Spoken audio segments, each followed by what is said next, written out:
కేంద్ర ప్రభుత్వ సంస్థలు కేఆర్ఎంబి, జిఆర్ఎంబి కేంద్ర జలవనరుల శాఖ కింద పనిచేస్తాయి. దీన్ని నియంత్రించాల్సింది వాళ్ళు, న్యాయబద్ధంగా రెండు రాష్ట్రాల మధ్య పంచాల్సింది కేంద్రం. దానికి పరోక్షంగా ఇలా బీజేపీ పూర్తి మద్దతు.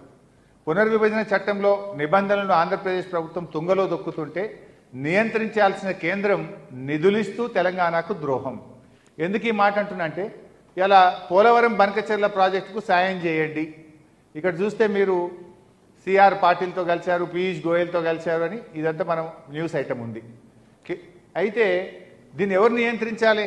గోదావరి బనకచెర్లకు జిఆర్ఎంబి అనుమతి లేదు, సిడబ్ల్యూసి అనుమతి లేదు, అపెక్స్ కౌన్సిల్ అనుమతి లేదు.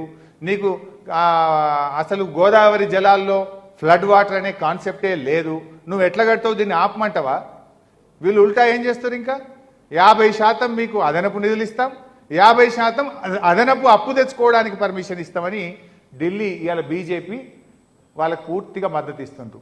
మన పత్రికల్లో చూసాం, 50% ఏమో కేంద్రం నిధులు ఇస్తారట, 50% ఏమో రాష్ట్రానికి అదనపు ఎఫ్ఆర్బిఎం లిమిట్ ఇస్తూ అడిషనల్ అప్పు తెచ్చుకోవడానికి అనుమతిస్తారట. అదే మన విషయంలో ఏం జరిగింది? నెక్స్ట్,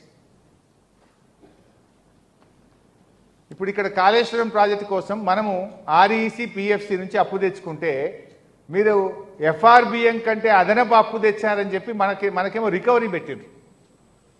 మన ఎఫ్ఆర్బిఎం ఇయర్ కోటాలో మీరు కాళేశ్వరం ఆర్ఈసి నుంచి అప్పు తెచ్చారు, మీరు కాళేశ్వరం ప్రాజెక్టు మన పాలమూరు ఎత్తిపోతల పథకానికి నిధులు ఖర్చు పెట్టారు, మీ అప్పు రాష్ట్ర రుణ పరిమితిని మించింది అని మనకేమో రికవరీ పెట్టిండ్రు. ఇప్పుడు ఆంధ్రప్రదేశ్కి ఏమంటుండ్రు? రాష్ట్ర రుణ పరిమితిని దాటి అదనంగా 40,000 కోట్ల అప్పు తెచ్చుకోండి, మీకు అనుమతిస్తామనేమో వాళ్ళకి చెప్తుండ్రు. అంటే ఆంధ్రాకో నీతి, తెలంగాణకో నీతి. మనం అప్పు తెచ్చుకుంటే రికవరీ పెడతారు, ఆంధ్రప్రదేశ్కి ఏమో అదనపు అప్పు తెచ్చుకోండి అని అనుమతులు ఇస్తారు. ఇంత జరిగితే మరి ఈ కేంద్ర మంత్రులు ఏం చేస్తున్నట్టు? 8 మంది బీజేపీ ఎంపీలు, 2 బీజేపీ కేంద్ర మంత్రులు దీన్ని అడ్డుకోవాల్సిన బాధ్యత లేదా?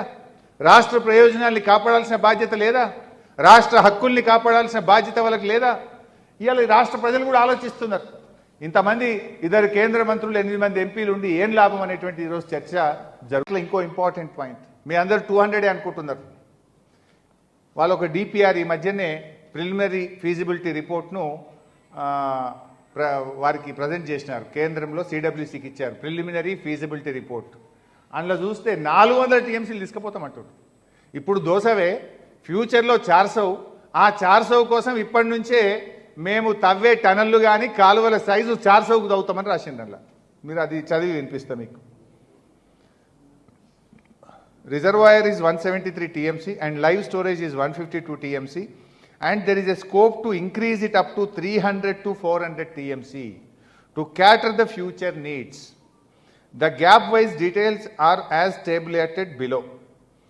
The analysis strongly recommends that the initial infrastructure, particularly the gravity canal system, tunnels, surge shafts and delivery outlets to be designed from the outset for a 3 TMC per day capacity, even if only a 2 TMC per day diversion system is commissioned initially. ప్రస్తుతం 2 TMCలతోని commission చేసుకున్నా తవ్వే టన్నెళ్ళు కానీ canals కానీ surge shafts అన్ని 3 TMCలకు తవ్వుతాం. ఇప్పుడే భవిష్యత్తును దృష్టిలో పెట్టుకొని 3 TMCలు ఒక రోజుకు తీసుకుపోయే విధంగా టన్నెళ్ళు తవ్వుతాం, కాలువలు తవ్వుతామని ఆంధ్రప్రదేశ్ ప్రభుత్వం ఇచ్చిన ఫీజిబిలిటీ రిపోర్ట్లోనే రాశారు. మనం అనుకుంటున్నాం 200 తీసుకుపోతారని, వాళ్ళు సూటు పెట్టింది 400. ఆనాడు పోతిరెడ్డిపాడులో అట్లే కుట్ర చేసిండ్రు. ఆనాడు పోతిరెడ్డిపాడులో కుట్ర చేసి కృష్ణా నదిని మొత్తం కూడా కొల్లగొట్టిండ్రు. ఇప్పుడు గోదావరిని కొల్లగొట్టే కుట్ర.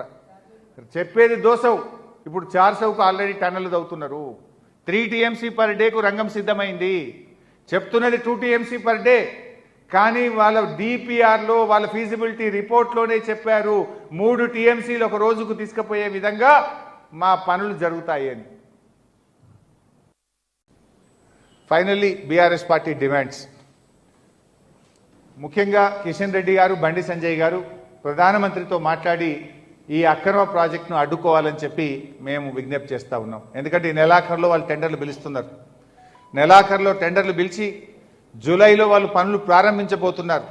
టెండర్లు పిలవకుండా వెంటనే నిరోధించాలని చెప్పి నేను కిషన్ రెడ్డి గారిని సంజయ్ గారిని కోరుతా ఉన్నా. అండ్ మన రాష్ట్ర ప్రభుత్వాన్ని వెంటనే అఖిలపక్ష సమావేశం పిలవండి, ఆల్ పార్టీ డెలిగేషన్ ఢిల్లీ తీసుకుపోయి కేంద్ర ప్రభుత్వం మీద ఒత్తిడి పెంచాలని చెప్పి రెండవ డిమాండ్ పెడతా ఉన్నాం.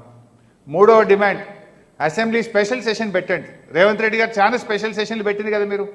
మన రాష్ట్రానికి ఇంత అన్యాయం జరుగుతుంటే అసెంబ్లీ ప్రత్యేక సమావేశాలు పెట్టి ఏకగ్రీవ తీర్మానం చేసి ఈ ప్రాజెక్టు కట్టడానికి వీలు లేదు, మా తెలంగాణకు అన్యాయం జరుగుతుందని అసెంబ్లీలో ఏకగ్రీవ తీర్మానం చేసి ఢిల్లీకి పంపుదాం, ప్రత్యేక అసెంబ్లీ సమావేశాలు నిర్వహించాలని చెప్పి కూడా మేము ప్రభుత్వాన్ని డిమాండ్ చేస్తూ ఉన్నాం. Last point